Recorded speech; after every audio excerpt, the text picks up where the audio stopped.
Thank you, folks. Thank you, Paul. Thank you, everybody. According to an article in Tuesday's USA Today, my next guests are the 29th most quotable people in America. They also earn a few dollars as motion picture critics and host a syndicated television program called Siskel and Ebert at the Movies. Ladies and gentlemen, please welcome those two folks, Gene Siskel and Roger Ebert. Boys. Gene, how are you? Nice to see you. Roger, good to see you. Thank you for being here. Now, what do you suppose it is? You must have been flattered to be on this list of I want to congratulate people. you. You're number 13, I believe. I placed 13th, yeah. Right ahead of J.C. Flippin. Yeah. Who? Anyway, what is it that you guys say that you think would be considered quotable? One of the things that I said is, I like this movie. You hear that a lot, don't you? I give this film thumbs up. Uh-huh. You hear that as well. Then I, of course, have had a lot of people remember my famous line, I don't get no respect. No, that's not right. That's someone else. You're deluding yourself. I don't see how else we did it. I mean, we're the only people on the list. There were 100 people on that list, and we are the only number that is 2 people. Yeah, that's probably right. we'd only be 58th if it were individually. Rex Reed is on here, also a film critic. I actually said, I created Here's Johnny many years ago. In 1951, at a birthday party, one of my best friends was Johnny Clemens. I lived in Chicago and Fairfield. Johnny came into the house. And he was late, and you spotted him, and you said, the now legendary Here's Johnny. Didn't you also once say hello to Paul, didn't you? I did say, you all know Paul Schaefer. I said that. Yeah. Roger and his mother were with me, and I said, you all know Paul Schaefer. The clock is right twice a day. I'm often quoted on... Now, let's talk about this television program of yours. It first started out on PBS, and then the money wasn't good enough for you guys, so you went to a huge syndicated deal. Let's see, you started out in Indianapolis as a weatherman. Well, we do what we can. Yeah, that's right. That's right. You want to switch to another subject? No. And now we don't have a store downstairs in the lobby like you do. Well, no, I don't make we're a lot not, off of we're that. not emceeing the Emmy Awards like you are. So then you're right, David. Then we spent the next away. 4 years with a syndicated show called At the Movies. Okay, now that's no longer the show. That's gone. Well, that show is not exactly gone, but it will be. Ooh. If you tune it in, you won't see us on it. We have a new show called Siskel and Ebert and the Movies. Now, why do you keep changing programs? Well, every 4 years, it's time for a change. That was another... I've been quoted on that. I think it was Harry Truman who used that one. No, that was... If it's too hot in the whatever.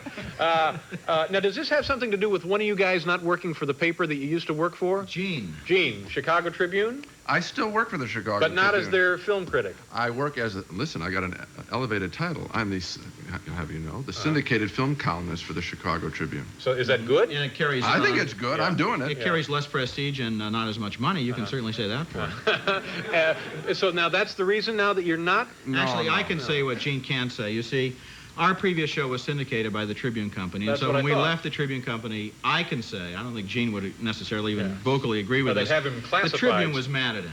Oh, the Tribune was mad at you. That's what... For what reason? Well, they said he was overworked. And my question is, if he had renewed with the Tribune Company, would he have been overworked, or would he be still the Tribune's film critic? And my answer to that is yes. Yeah. But I've already been informed by the editor of the Tribune that I don't know blank about the Chicago Tribune, and I'm sure that's true. Yeah. Boy, this is ugly, isn't it? I'm sorry I got into this. It's a real messy, ugly. Ugly. You have a new show now? Just bring on the movies. Let us review them. Yeah, that's all we want to do. That's all we want to do. Settle down.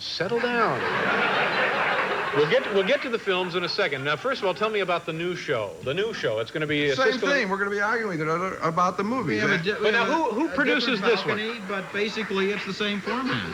But who produces this show now? The Buena Vista Television Group. Buena Vista Television, a division of Walt Disney. I rest my case. What case did you rest? Case That's a very quotable line. Yeah, I think that was Judge Wapner who said that before you. I think he's number 11 on the list. Now, you took him right off that list. Now you stole his line. You guys are critiquing motion pictures on a television show produced by a motion picture studio. We can't wait for Disney to make a movie that we hate. Really? Unfortunately, it just so happened the first 4 movies they've made since we made the change have been very good. And you know what? well, I got news for you. Worthless People, The Great Mouse Detective. You love that. No, I understand that's a very good film. Let me tell you, last year I made Return to Oz, produced by Disney, one of the year's 10 worst films. Yeah, but that was before the New Deal. Oh, now I think it's one of the year's best of right. last year. I've rewritten my entire list. Sure, yeah. In fact, I would recommend renting that tonight after this show. I think you'll all have a great time. That was the heartwarming children's film in which Dorothy got shock treatment. No. That was my favorite scene. But seriously, aren't we desperately close to a conflict of interest? I don't think so. No, I don't think so. We'll call them as we see them. You guys are above that. Disney has less connections with the movie industry than Tribune, although you wouldn't think so. They're mostly into amusement parks, which I would highly recommend. Or there's just some vacant land. They have this Arvida Corporation. They own a lot of vacant land in Florida. Just wander. Wander Florida. Lots then for them.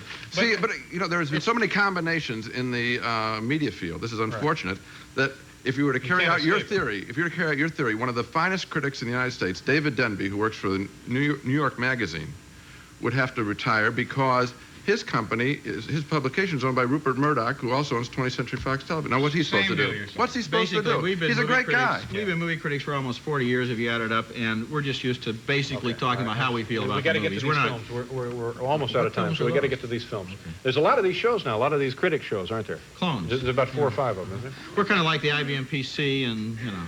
What do you like this summer? I'll just start coughing out names here.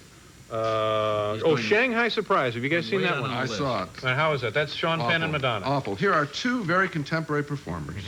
Yeah, they're married too, aren't they? That's correct. So you would think they would put them in a contemporary story, and you think it might be romantic. You'd think so. It isn't on either count. They put them in a made-up 1937 story. They look like they're dress-up clothes for a Halloween ball or something. And do we like the couple? Do we care about them? No, we don't. And those are good questions. And nor do we get a romantic scene. Okay. Does Sean punch anyone? No, but he gets carried by a rickshaw. You want to go see that?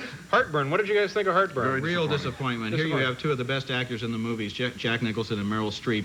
And what they do on the screen is not as interesting as probably what they were doing in between the takes as they looked at the part of the script that landed on the floor after the so-called lawsuits and legal reviews. There was a lot of controversy over what could and could not be put into that movie. And they seemed to film the parts in between rather than what really was going on in that marriage. I think they should have had some fire between them. Seriously, you're talking about the marriage breaking up, and there should have been some tension in the film and a little bit of anger. And instead, we have jokes about how difficult it is to build a house. Yeah. I mean, you know, what is this, the money pit? I mean, it's garbage. Let's quit beating around the bush.